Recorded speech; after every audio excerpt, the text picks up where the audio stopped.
Welcome to the Carnivore Cast, the podcast focused on the carnivore diet and lifestyle, with practical advice from successful carnivores, citizen scientists, and top researchers. I'm your host, Scott Meslinski, and I'm here to speak with experts and experienced carnivores to get answers to your biggest and meatiest questions while helping you live your best life as a carnivore. If you enjoy the show, please consider supporting the Carnivore Cast on Patreon. By becoming a patron, you'll help us reach more people and continue to create content on carnivore. There are also exclusive perks available, such as private Q&As, consultations with me, and more. Become a supporter at patreon.com/carnivorecast. Check the episode description for the link. Thank you, and I'll see you there. I'm very excited to share with you today two wonderful carnivore couple, Krissy and Dwayne Shofield.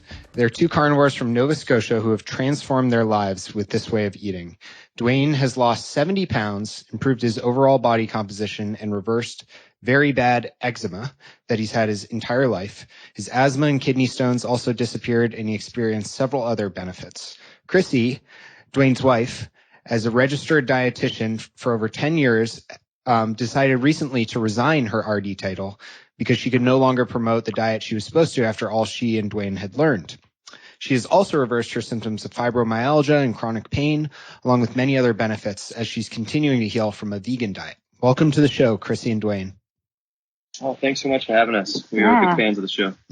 Thank you. Yeah, very glad to have you here. Excited to help tell your story. So whoever wants to go first, why don't you start with what was your health like before carnivore? I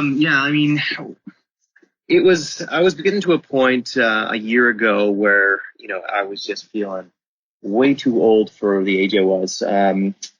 What brought it all to a head was I was up in the mountains, snowmobile trip, got stuck in a drift, and I literally had a panic attack because I was so out of shape I didn't know how I was going to get out of that drift. And it hit me like I'm 40. I was just about to turn 41, and I'm not able to do the things I love. And it hit me because I'm like, if I can't do the things I love at 41, what am I going to be doing at 51? What am I going to do at 61? I mean, these are, you think that you're going to be doing all your fun things, as you get older. You don't see a time when you're going to stop doing these things. But I was starting to see that, and I came back from that trip that night, and I did get out of the drift, thankfully. But I got home and I just thought, I was like, this can't continue. I'm too young, to feel this old, and I got to go back home and I got to change things. And then, I said to myself, but I just got to get in the best shape of my life. That's it.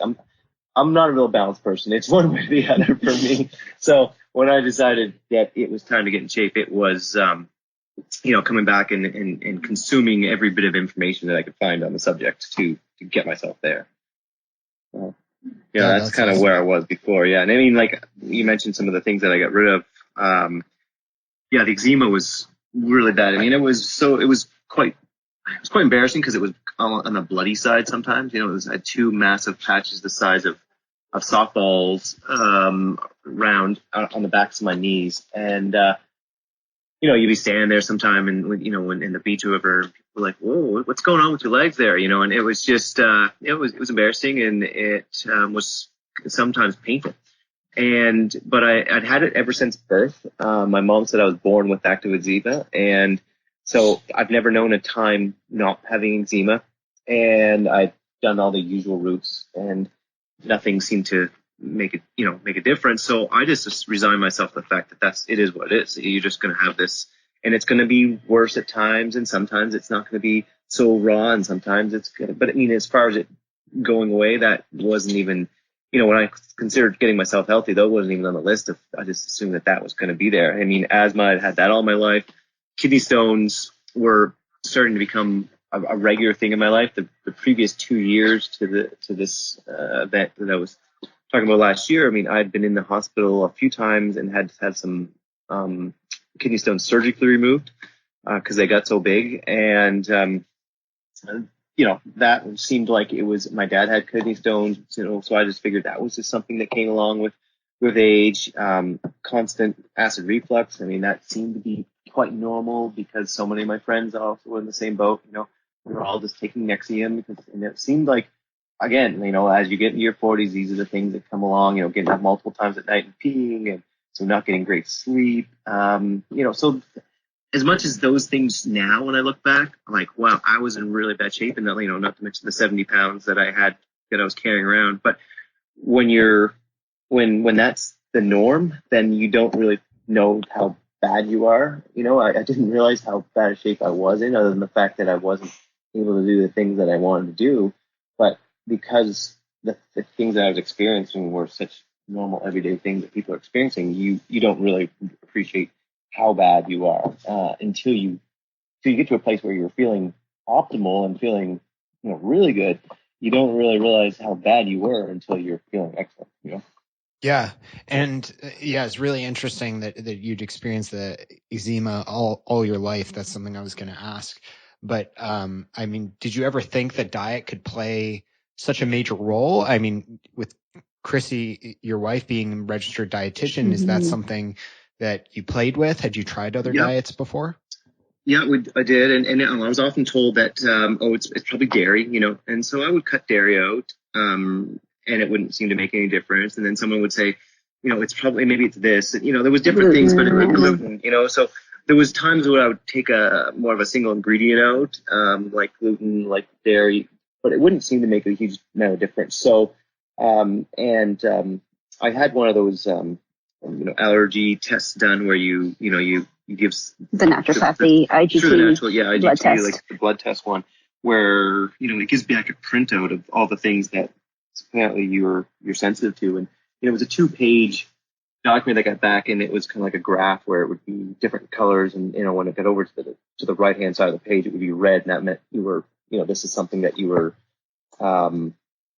that was triggering inflammation or in you, and, you know, virtually everything on the page, both pages, it was saying that I was. So looking back at it now, I feel a big part of my problem was that I had, you know, leaky gut and, you know, quite bad intestinal permeability. So therefore, pretty much anything I ate was going into my bloodstream and causing reaction, you know, so because it wasn't possible that every food was causing me, but I think I was just in a really bad state of unhealthy gut due to the diet that I was eating and previous. And so yeah, now because I've, you know, back to the dairy story, I mean, I can handle dairy now with no issues. So my eczema is completely gone, but I can consume dairy and have no issues. So I know for a fact it was never the dairy. But it could have been at the time, you know, with the leaky gut, it could have been something that was contributing. But yeah. Yeah, and that's really interesting that, you know, just the only thing that had been kind of examined before was removing single foods, but it took the complete overhaul to really notice relief. And I'm curious, you mentioned some of the bad things that went away, but what other benefits from carnivore have you experienced? Well, as mentioned, so the eczema is gone, the asthma is gone. I don't even carry a puff around with me. Last time I did go into the doctor a little while ago I wanted to get a blood test to just to kind of see where I'm at after a full year. And he looked on the screen and said, "Oh, it looks like you need some puffers. You're out. You need this one and this one and this one." You know, because I used to have 3 different puffers I would take, and one was a steroid. And I was like, honestly, I don't need them. I don't even know why the ones that I have. I haven't used them in a year. You know, so that went away really quickly. Like I said, the kidney stones hasn't had any issue with giving me any issues. My mood is much better, much more stable.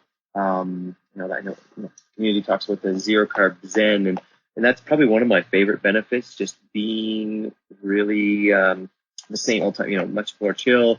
Things that would have probably got under my skin or got me angry or upset before, it just doesn't. You know, I'm able to handle a lot more stress in my life than I was before. So it's that's been an awesome benefit. My skin, like outside of the eczema thing, it's just much better overall. But I'm also able to tolerate the sun much better. I can be out in the sun from morning till night and not have to worry about sunburn, no sunblock. So my tolerance to the sun has gone way up. I had a better tan this summer than I've ever had. my eyes turned blue. That was a pretty neat one. It's not one that I hear is very common, but yeah, and it's great too, because my eye color before, I never could really know what it was. It was like all kinds of flecks of different color throughout my eyes. So, when you're filling out a form and it says eye color and, the choices that are there, the brown, blue, green, or, I never really felt I fell into any of those. I felt it was my eyes were kind of gray with all kinds of flecks of yellow and green.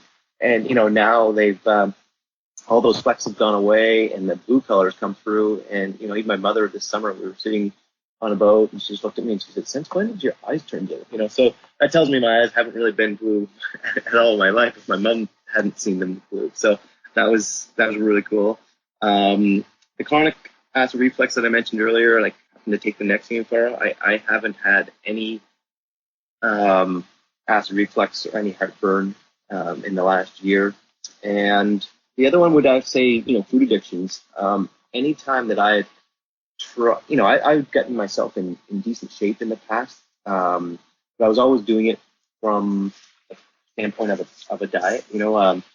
Even years ago I did try to do a low carb, but it was before the keto that we know now. It was my trainer was kind of ahead of his time in the sense that he looked at me and said, "The way that you're gaining weight, I know that carbs are a problem for you." Like I gained a lot of weight in the love handles area, so he knew even then that was, due to my insulin resistance and the way that I dealt with carbs. And so I went on a low carb diet and it did work to lose weight, but it was also low carb, but from the old school chicken breast, broccoli, egg white diet. And you did it and it worked, but you were just counting down the days you got to your goal so you could eat the foods you were lacking again, because I wanted those foods. And now it's a full year that I've eaten a pretty small grouping of food. I eat almost the same thing every day. I've never had a day in the last year where I didn't enjoy my diet.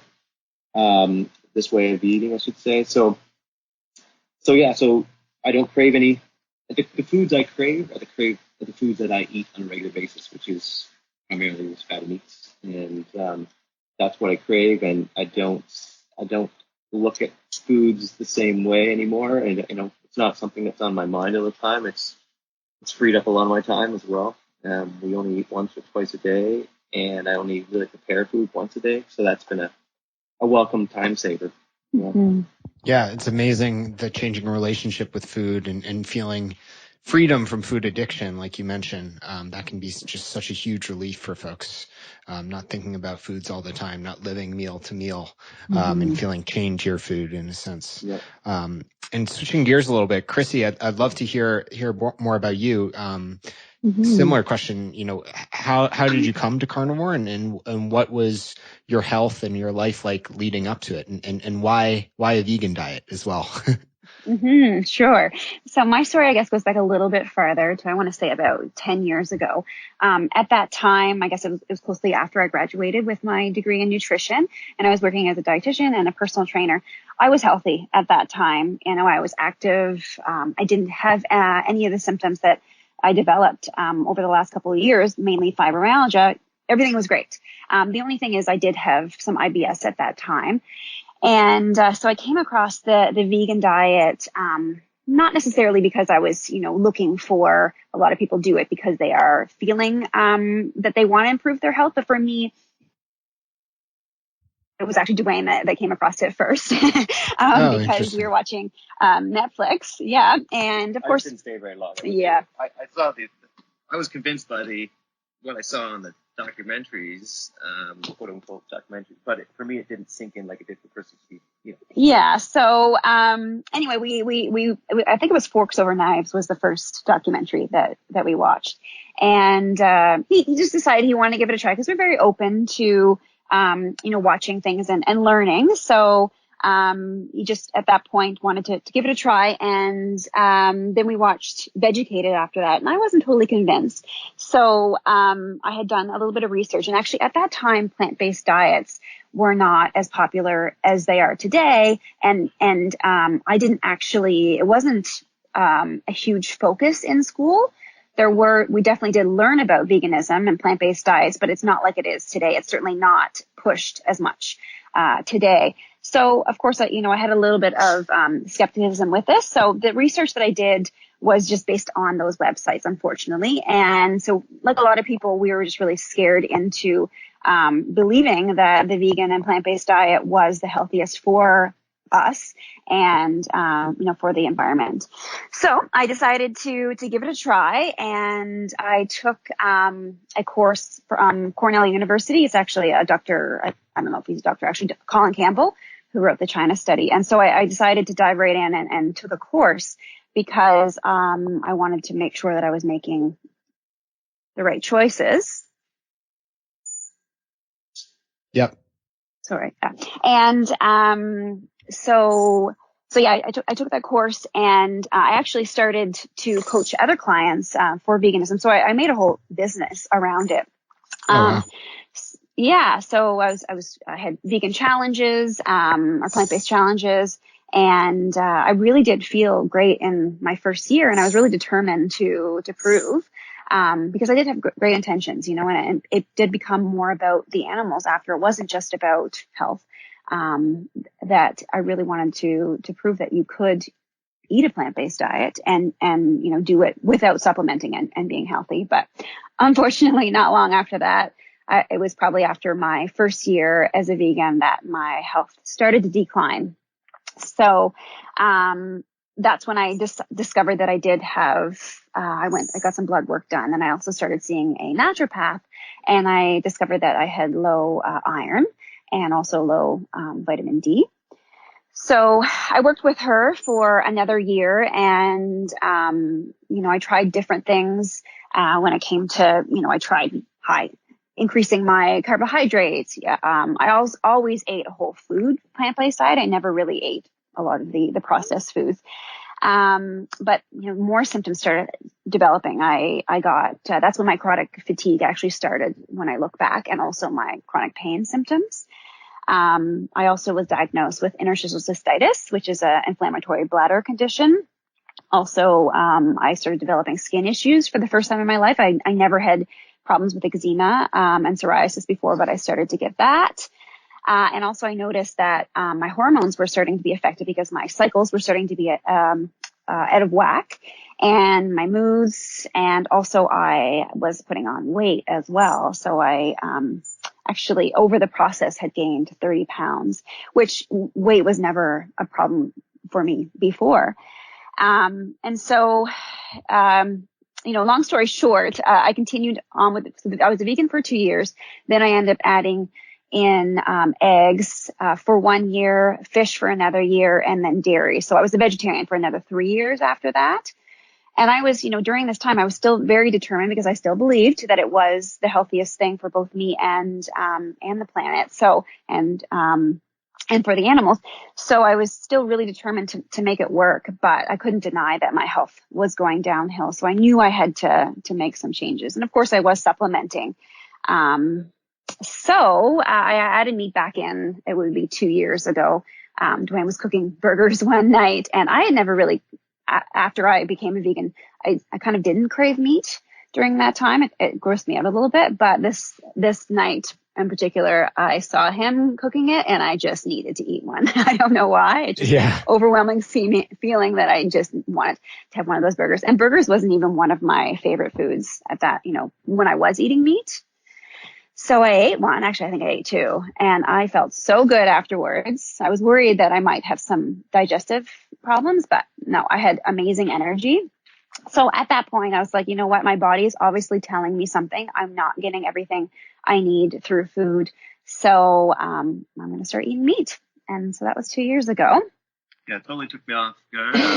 Barbecue, and she was just like, can you put an extra one of those on? And I turned around like, this is meat, right? Like, because time to time I would I would throw on a veggie burger or something back then. I would never touch anything like that now, knowing what it is. But at the time I was like, yeah, sure, it's just easier. Maybe I'll cook up some veggie burgers and like those two, and you can have it. But this particular night, no, these were full on meat burgers, and I was like, well, these are meat, right? Mm-hmm. And she's like, yep, I want it. And so I was like, no, yeah. I was, being when you're eating two different diets as a couple, it's not always the most convenient thing.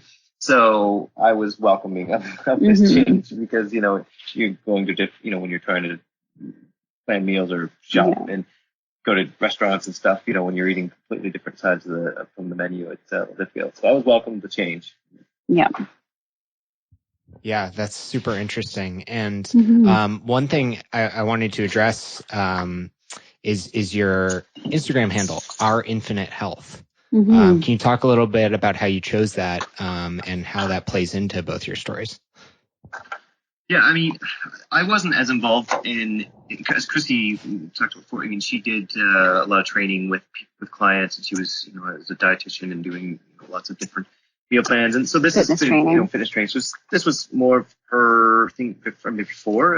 She was quite involved in this, and I didn't get super involved. It was an interest of mine, and I spent a lot of time looking, but not nearly as much as it did, you know, in the last a year ago when I came back from this trip, and I just dove in and started just consuming so much information from every podcast I could find, every YouTube channel I could find, and I just became like obsessed. I did mention earlier that I had a balance. So, you know, this became an obsession of mine, and I started, you know, people see the results, right? People see, you know, the best anecdote for the diet is just, you know, how you look, and you know, and because my changes were so significant and so fast. I mean, 40 of the pounds that I lost were in the first 3 months, and so I had changed my appearance so dramatically, and a lot of my health issues that people were aware of, you know, that were gone.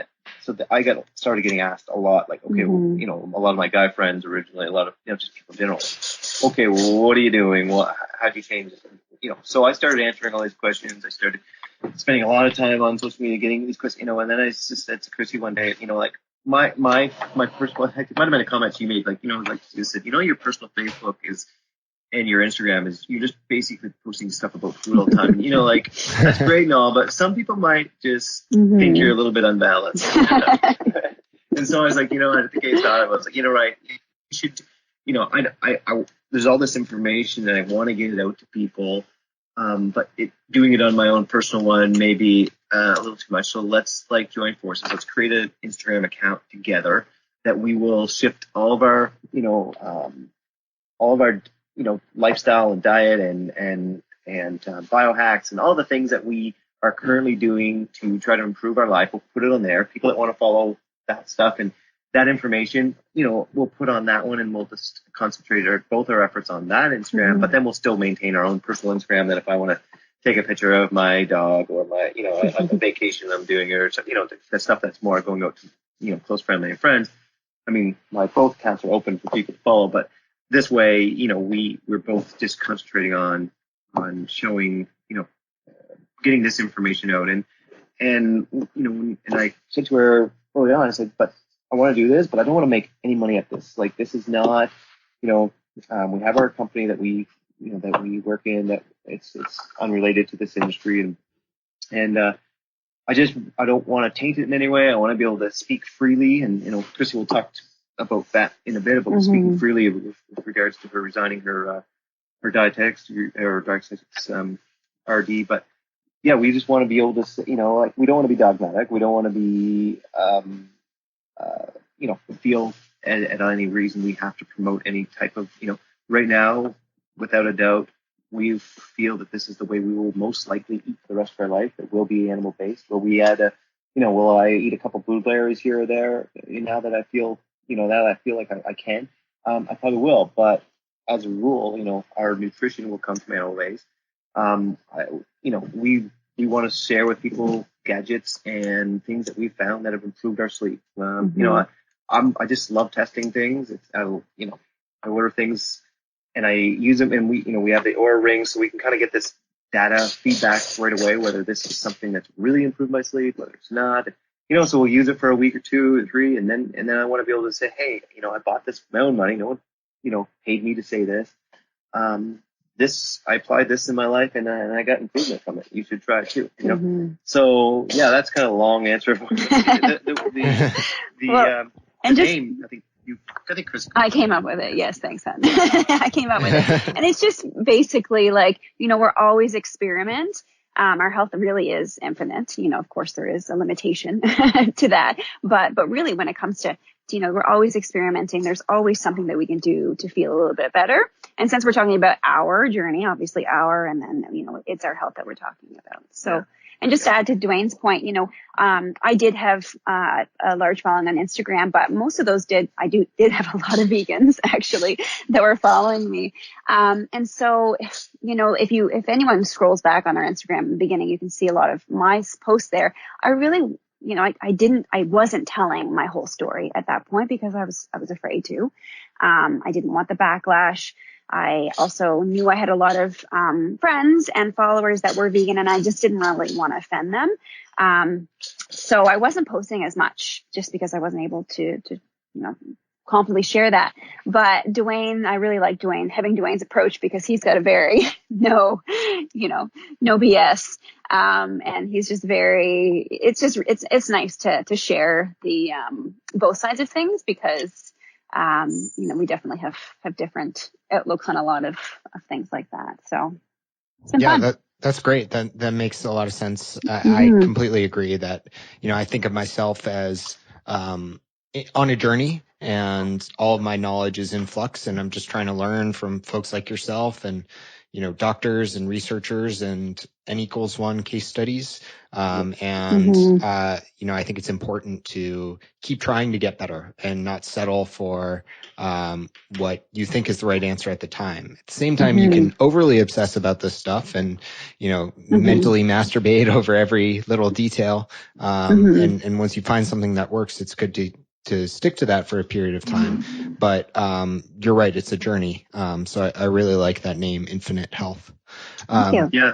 I think the day I heard when Ben Greenfield released his new book, and it was called Boundless, and I was like, I love that name because it really, it's not boundless to me means, there's no bounds to what we can achieve. There's no bounds to how great our health can be. There's no bounds, and I started thinking of playing around with some words that, kind of were similar that kind of stated what we were trying to achieve, and infinite came up as being a word that, because, like I was mentioning before, like I didn't know how bad I felt until you feel really good, and now it's just how good can we possibly feel, like that's what continuing this whole search of, if 1 year I can change my health so dramatically and feel the best I felt, and I don't just feel the best I've felt in years, I feel the best I've ever felt in my entire life, So if I can achieve that kind of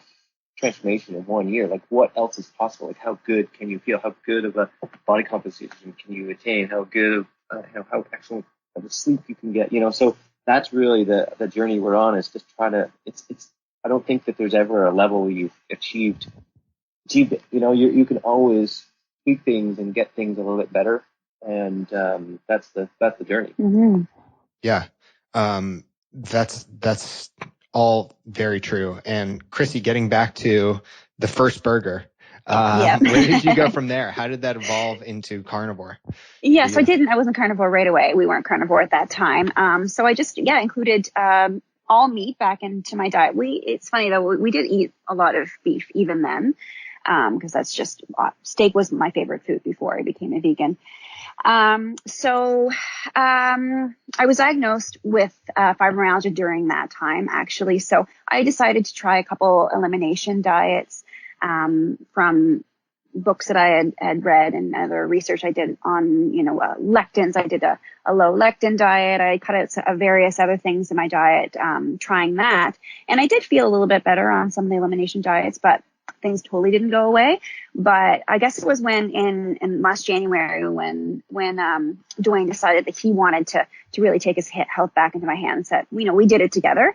And we had done keto diets in the past, as he mentioned, in a different way though. So, but we saw that people were seeing a lot of benefits with the keto diet. So I kind of did a modified keto diet.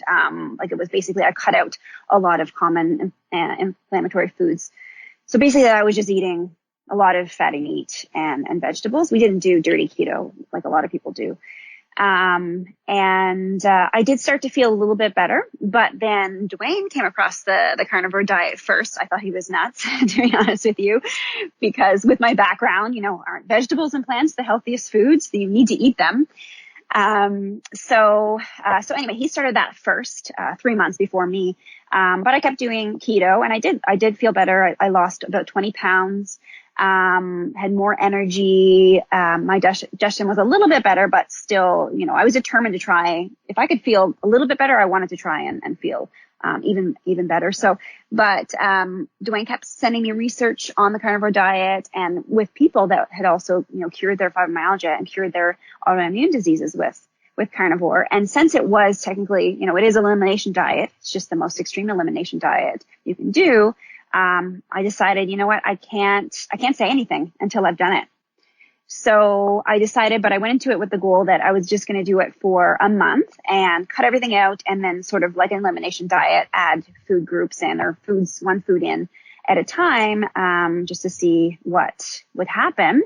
And within a couple weeks, I think it was like 2 weeks, my brain fog had totally gone away. And at this point, my brain fog was so bad that I felt like I could not have an intelligent conversation. I just couldn't, I just couldn't hold anything in my brain. So it was just, any extra information from the work that I had to do, just, the capacity wasn't there.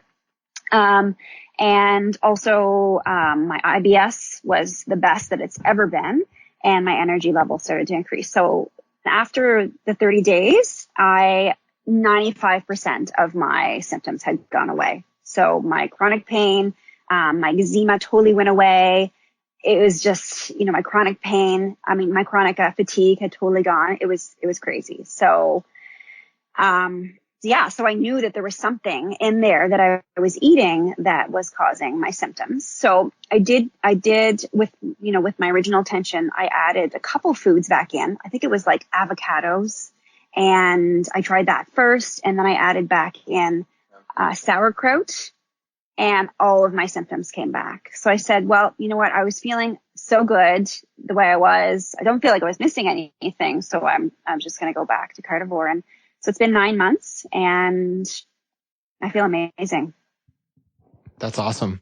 That's incredible. And Dwayne, have you been doing it for about the same amount of time?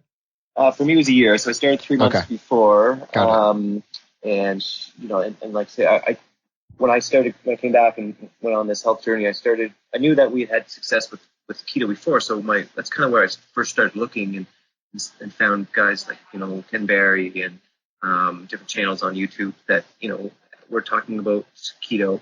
But I noticed that, a lot of them at that time were starting to transition over to carnivore. There was starting, I started to listen to a podcast, and it would be mentioned, and then they would maybe have a guest on that's carnivore. So I kept hearing about it, but as everyone, you hear about it, you think, well, that's crazy, But I'm very experimental, and I thought, well, what not? If you hear all these, what's a scientific experiment? You have a whole bunch of people that see results and some that don't, but all these n equals ones, even though we don't have any specific experiment. When you start hearing so many n equal ones saying the same things, and there's got to be something there. So I went on and like say my eczema went away within, well, not like the crustiness and the rawness went away with almost instantly. In a few days, and I just thought that I was going to be left with scarring there because it was so bad. But I was happy to not, but the skin just kept healing. And so for me, I didn't go into it with anything like a elimination diet or expectations. I was just like, well, if people are living this way, this seems like an easier way to live. And, I'm really into efficiencies and stuff. And I felt like, if you can cook dinner and just cook this one piece of meat, that's just because I've always been the meat cooker in the house. And so I'd be done my portion of the meal, and Chrissy's trying to come up with these 3 or 4 sides for every meal. And I'm like, that's, if we can just do away with all these sides, then, how much more dishes we'd have? So many less dishes. We'd have so much, no less waste. Less waste. So it's, from my mind, it just seems like if you can live on just meat, then this is just a much simpler way to live. And not even looking at it at that standpoint of getting the benefits from it, just seemed like, well, this seems simpler, and I'll enjoy it, because that was the part of the meal I enjoyed the most anyway. So yeah, several, I was seeing results right off the bat, and once you know something, and once you feel something, you just want to share that. And so, I kept sharing things with her and my mom and my dad, and, everyone in my family. And then that, that's how the Instagram, everything else, I guess, to say the rest is history. Now it's just about, getting this information, because it is something that kind of goes against what most people have been taught, or most people have heard over the last 50 years. And so at the end of the day, the message we just want to get out to people is, no one I don't think that everyone needs to be carnivore, but I do think that everyone needs to have a great deal more animal products in their diet, and the amount of plant food that they consume is up to them. But, there may be cases where removal of it for a time could be very, very beneficial. It doesn't mean that it has to be out forever, but there's definitely clear benefits by taking it out, at least for 3 months. I would say would be the minimum that I would suggest someone to really see some benefits. But you'll see benefits right off the bat. But yeah, once you've felt the way, you've seen the changes, you just want to share that. And that's why I kept sharing with Chrissy until she. Well, and the big thing too for me was learning about. So it wasn't, in the beginning, because we had different goals. For me, it wasn't just about weight loss, and it was more about my health. And so when he started telling me about anti-nutrients, which I had, of course, I heard of, lectins and oxalates before, but I just did not realize, the extent and how dangerous really anti-nutrients are. So once he started saying that to me, that's when I was like, oh, okay, so I really need to look into this more. And this might be my solution. If I could just cut out vegetables and plants and my fibromyalgia is gone, well, that's worth it to try. When I started hearing all the things that people were, like coming up, that oxalates were doing to people, I started, that's really when I started sending stuff to Chrissy, because it was like, I'd hear a podcast with, someone, talking about oxalates, especially, Sally Norton, and I'd hear this stuff that she was saying how it was affecting, and I'm like, that sounds like Chrissy. That sounds like Chrissy. That sounds like Chrissy. And so I'd go to her and it's like, I think your problem might be, these oxalates, and it's in the plants, and you got to cut these out, so it's like for everyone, like it sounds crazy, but as you get into it and as you get to know it, and and you see the data there, it's not, the stuff hasn't been studied, it's just so the information is there. Once you start getting into it, it's just not the mainstream information that's out there. Yeah, absolutely. And you just want to share it with as many people as possible. And I love that you guys are doing that, and you're doing it in a out of the goodness of your own hearts, and not necessarily as a business. It's super cool to see, and I wish more people would have the bravery to kind of share themselves like that. And I was going to ask, and we will get back to kind of what daily carnivore looks like for each of you, because I'd love to dig into that. But I think what you just said really dovetails well with Chrissy. I'd love to hear why you resigned as a dietitian, and also how you deal with the pushback, because I've seen your Instagram account. I've seen some of the pictures, the transformation. Like, it's so clear that you feel better and you're doing so much better. But the vegans on your account are relentless. They're like, you're full of lies. There's no way this is true. How do you deal with that? Did it wrong. How do you deal with the I haters? did it wrong. Yeah. Well, how do I deal with the haters? Well, honestly, like, you know what, if I'm willing to take it, if I don't know these people, if I know how I felt and what I went through and the education that I had behind it, most people don't have that. And, it's a matter of time that something's going to happen, that they're going to feel some of these, not necessarily the same things as me, but they're going to feel some sort of deficiency or something like that. So I'm willing to take it if it means helping even just one other person. We actually had to turn our commenting off though on those couple of posts because they got a little crazy. But it was intriguing though. Like you see all those comments, but what you didn't see was all the private messages that we got were people that were actual vegans that were feeling the same way, you know. So we got sure, but there was some nasty private messages too. But the vegans that were commenting, they, you know, the ones that were commenting, you know, there was a tremendous amount that were, you know, throwing the mud and stuff, but it was also a lot that were commenting saying, hey, I read your post. I can't believe how many of those things that I'm feeling too. Like, well, you know, so that's what really made it all worthwhile because you knew, you know, there's a bunch of people that were upset, but there was also a lot of people that were reading it and getting help, you know, help from it. And then, you know, asking questions and, you know, so everyone's at different points in their journey, you know, and like Chrissy said, like, you know, I mean, not that we hope that they feel that, but it just seems that at a certain point in their journey, they're going to start to feel things, but maybe they already are. And that's why they're kind of some of them are, and that's why they're reaching out to us. But the ones that aren't, you know, like if they're a ethical vegan and that's their position, you know, it's very difficult to have, you know, a reasonable conversation with them because, you know, everything, you know, there's a response to everything that, you know, they've seen in their vegan propaganda and it's always you know, the same. Yeah. And it's actually funny, the response, if you read through the responses that we got on the ex-vegans and then you watch that, Freely the Banana Girl's video she put out a video about ex-vegans, you know, and it's funny if you watch that video. Actually, the best thing is to watch Bobby's perspective of that video, the YouTube channel, Bobby's perspective. Watch that channel, watch his perspective on Freely Banana Girl's, you know, response to ex-vegans. But it's funny because all the lines that she says in that video is all the same lines that we got on our thing. So they were just repeating exactly word for word everything that they heard Banana Girl say. Yeah.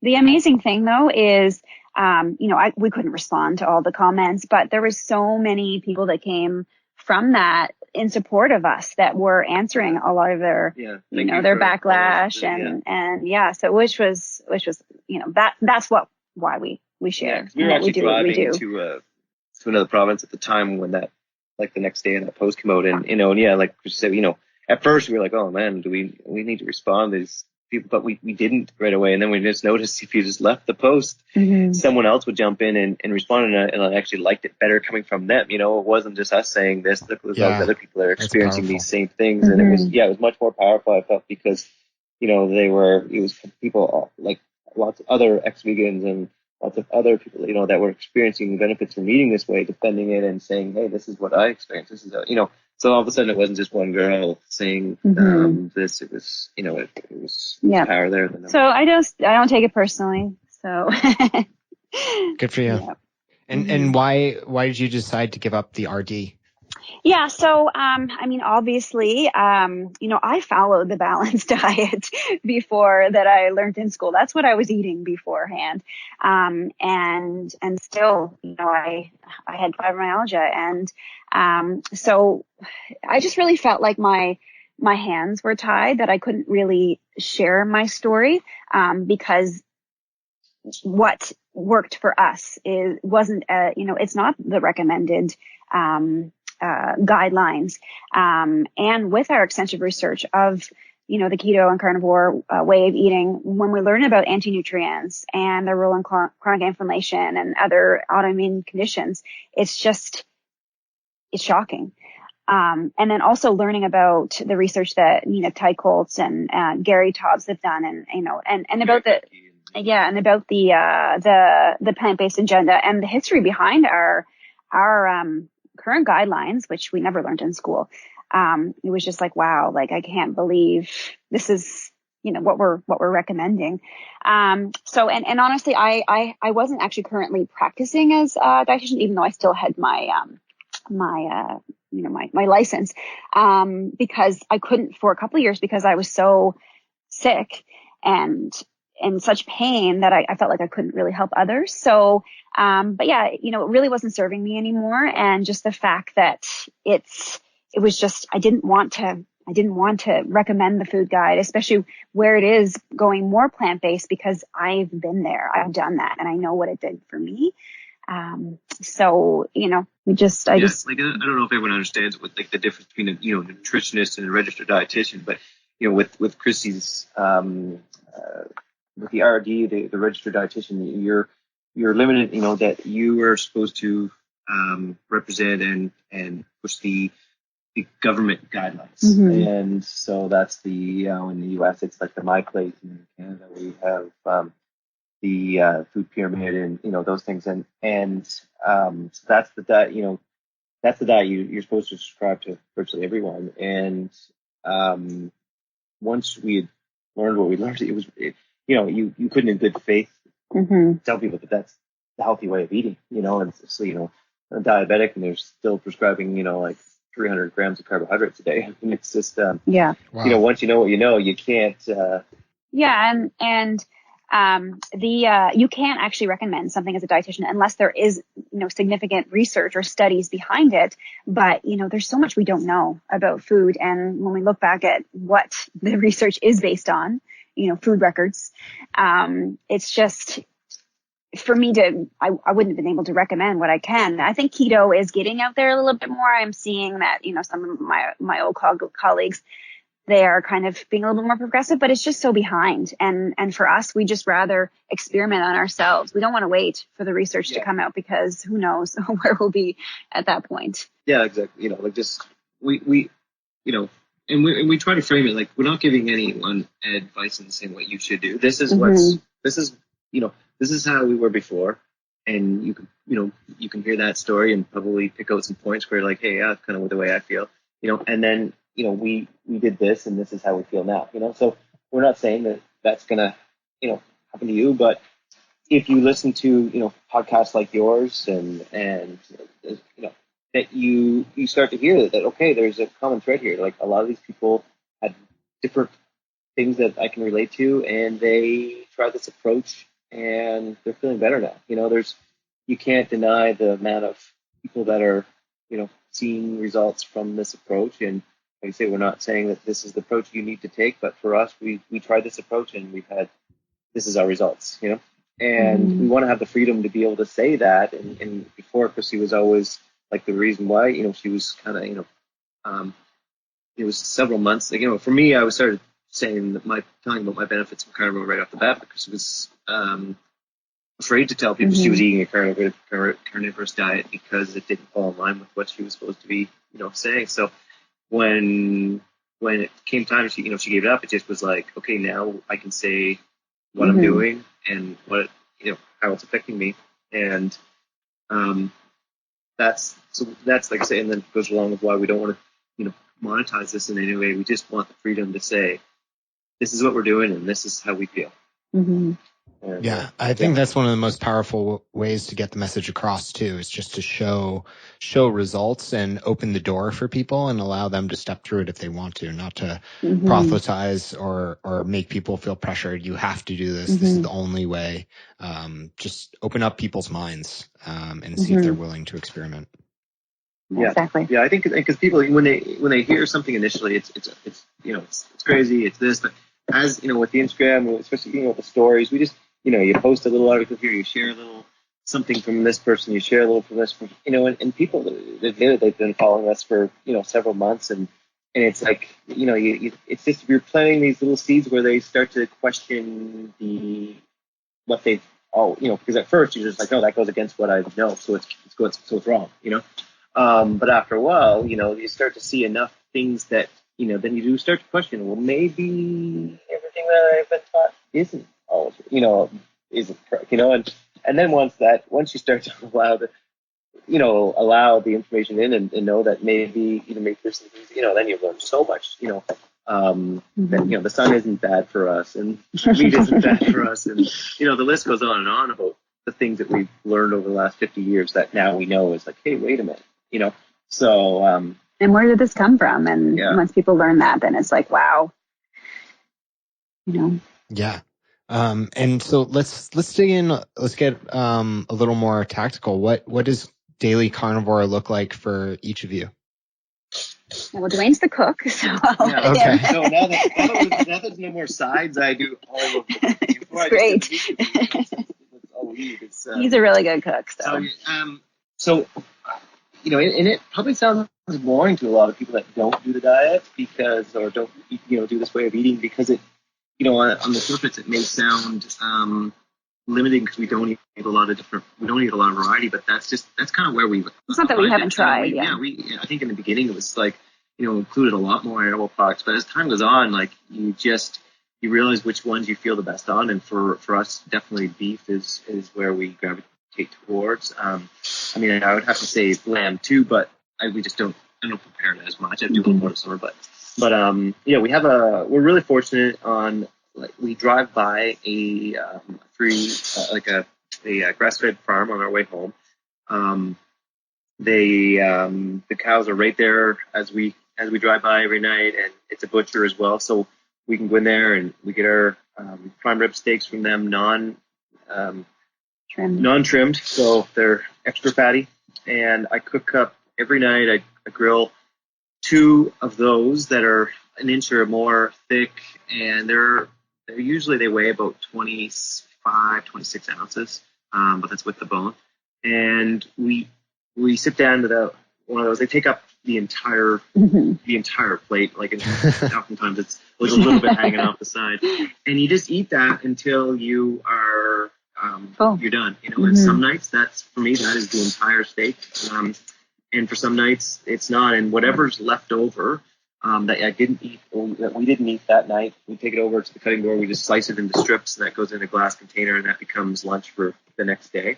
And but we find that, eating it the next day, you're eating it cold, it takes on a totally different taste. So it doesn't, even though you're eating the same thing twice in one day, it doesn't taste the same, from, hot off the grill to being in the fridge. And one thing I will do oftentimes, I'll cut there's a really big chunk of fat that goes along the bone that would normally be cut off on a prime rib steak if you were to order it, or even a ribeye. But when you get it untrimmed, you get this, it's the size, it can be the size of your fist, it's a big chunk of just fat. Yeah, it's huge. And it's huge. And I don't love it when it's warm. I find it a little harder to eat that when it's right off of the barbecue. So a lot of nights I'll cut that piece off and I'll eat it the next day once it's cold, and I love it cold. Oh, that's smart. I'm the same way. Yeah, I haven't even thought of that. Yeah, so the next day I'll just chunk that piece off, and actually that's what I had for lunch today. I took this, I take it out of the fridge, and it's like it's probably like, almost the size of my iPhone, but an inch thick of fat, and in cold I have no problems eating it and digesting it much better. But when it's hot and then kind of almost really soft, the texture isn't as easy to go down, and as also it doesn't digest for me as well. Especially because we eat a lot of steak too. So the next day we'll start with that, and if we, depending on how much leftovers we have, I'll look at that, and we'll add in some eggs, can of tuna here and there. Can of sardines here and there. We'll get they sell oysters in a can that are in water. So it took us a little while to find those because nice. Those are hard oysters to find. Yeah, so here the Sobeys sells these in water. It's a can, like more of like a tomato. I think it's a Cloverleaf brand. Vertical can, not the flat can that you can like peel the top off. But because all those ones we found, they're all in sunflower. Are those raw or boiled? Because I found boiled, like Crown Prince, or I forget the exact brand, oysters. Yeah, they're not raw. They're cooked in I think they cook them in the can. Like, they put the can of them and they cook them in the can. So we do get a lot of raw oysters here. I mean, we live, in Nova Scotia, which is an island, and seafood here is very readily available. But just from a convenience standpoint, that those cans of oysters are just really easy to have around when we need to add a little more to our lunch. We'll do burgers too. Yeah, so and I got a great chip. I was on Facebook the other day and I saw someone post a picture, and I tried it this week, and it was great. I took a couple pounds of hamburger, put it on a baking sheet and rolled it out really thin so it kind of covered the entire baking sheet, and I just baked that whole sheet. And then when I got out, it was basically looks like a pizza crust kind of thing, and I just cut it into squares, and it was such a fast, easy way to get burgers instead of making each individual burger patty and cooking it. Like just rolled it, because I realized I really like burger patties that are really thin. And I like to stack them up. And so, yeah, just roll that out on a big rectangular cookie tray or whatever. And we have a meat grinder, so sometimes we'll grind up some liver and other organs and in with the burger and add that in. We haven't done that lately though, because we make ketogenic girls actually her liver pate. It's amazing. Oh, nice. I was going to ask how you make pate. Yeah, so we just food processor. We don't add. She adds garlic and stuff in hers, but we don't. We just it's bacon and butter and chicken livers and some beef broth, I think. Put it, you pour it into like a casserole dish type of thing. It's about an inch thick once it spreads out over the dish, and you just put it in the fridge, and then you just slice it up. So I have about 3 ounces of that. Yeah. I think I would probably eat that more than you, because I know that I was deficient in a lot of things. So I'm really making sure that I get all of my we definitely nutrients in. We try to do a nose to tail approach, and I've done more liver and more organs and then periods of less. And I can't say that I've felt any different. I mean, I'm, from a convenience standpoint, I'll just go and just do the muscle meats and add in, the sardines and I do put some fish eggs in some here and there. But, if I do a week of strictly eating muscle meats, I don't feel any different. So from the standpoint of like, hey, let's err on the side of caution and try to get as much, organ meats in as we can. But I wouldn't say that it's a huge part of our diet, but we do try to get it in. But like I say, I don't feel any different one way or the other, but I know that I feel excellent just eating meat in general. But chicken and pork, we don't eat as much of. Chicken, poultry in general, like other than eggs, we just don't really, just not something you crave. Maybe because we ate so much of it back in the day too. And do you guys supplement as well? Do you use any supplements? So we're big on the salt. We try to get in 3 teaspoons a day of real salt in addition to what we put on our food. So that's always the goal. It often ends up being 2, but 3 is our kind of our goal, is to try to get in. We find that that's when we feel like most optimal. But because we're also doing a lot of, we're doing sauna every morning for 30 minutes. So, we definitely want to try to make sure we're replacing there. But, 2 to 3 teaspoons of real salt a day. And then we salt the steaks heavily. Because we live in Canada, we're definitely big on the D3. I'd much prefer to get it in a natural form from the sun, but, we just don't have it here. Here. And even looking at even the foods that we can consume that have it in, which we try to prioritize some of those as well. It's still not nearly enough. So D3 is something we have to supplement. I'm taking boron myself because last time I had a testosterone test, which is, I've been doing throughout this process. I had a lot of, I had my testosterone level was fine, but I didn't have a lot free. So I was looking up some information on that, and a boron came up. So I haven't. I'm waiting the results on my latest test to see if that boron had made a difference in that. But that's just more of an experiment on that. And we take magnesium malate at night. We were doing melatonin, but we stopped doing that. And we haven't seen any difference. So, but the magnesium really helps with the cramping and but it also at night it's specifically good for relaxing the muscles and getting a good sleep. So yeah, that's pretty basic. We're on a big kick of optimizing sleep now. So that's great. I'm a huge fan. Optimize your diet. Then it came like, okay, what else can we optimize? And you hear so many things like that. If you're not getting the proper sleep, then a lot of the other things you're doing are kind of in vain. Yeah, so, I totally agree with that. Yeah. So now we both wear the Oura Ring and we experiment. So I would put these almost into, they're not supplements for the diet, but things that we use that we've really seen move the needle is a grounded bed sheet. I struggled to, my REM sleep out of the gate as soon as I started wearing the ring several months ago was fine. It was an hour and a half every night or more, so it was never an issue with REM, but my deep sleep was I struggled to get more, some nights I would get 18 minutes of deep sleep or 9 minutes of deep sleep or half an hour, so that was one thing that I was really just like focused on is how can I improve. And I, tried the blue blockers, tried, really elaborate nighttime routines of, sleep hygiene, and to the point where it was taking up a little too much of my life to get ready for bed. The biggest thing that's moved the needle has been this grounded bed sheet. From the very first night that we slept on that, I went, my deep sleep increased by like 40 minutes. And now I'm an hour and 15 to hour and 20 every night. And up to an hour and a half, every night. Whereas before I couldn't get over an hour. So that out of all the things I've done, nothing's moved the needle as much as that grounded bed sheet. And then we got a weighted blanket.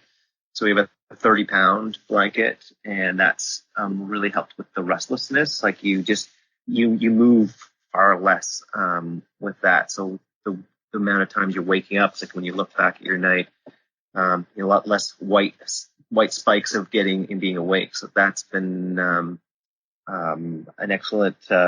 None of these things were really that costly either, but they've made a really big impact. So. Does the grounded sheet go under your top sheet, or do you sleep directly on it? No, we sleep directly on it. It's washable. And it's washable, so you wash it once a week. And it actually said in the instructions to like limit the clothing you're wearing, so that you want to have as much skin contact with it as possible. It's essentially a sheet that has a silver threads running all through it.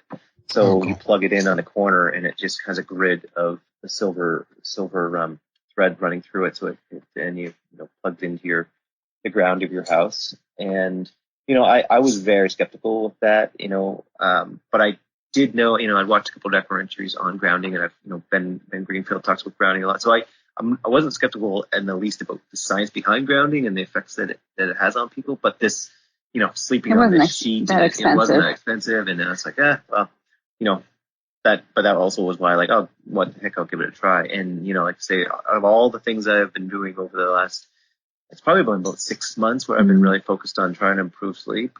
Nothing has changed my sleep as much as that bed sheet. So, for people that are, measuring their sleep and trying to find ways to get more deep sleep, that's been, for us anyway, the biggest impact.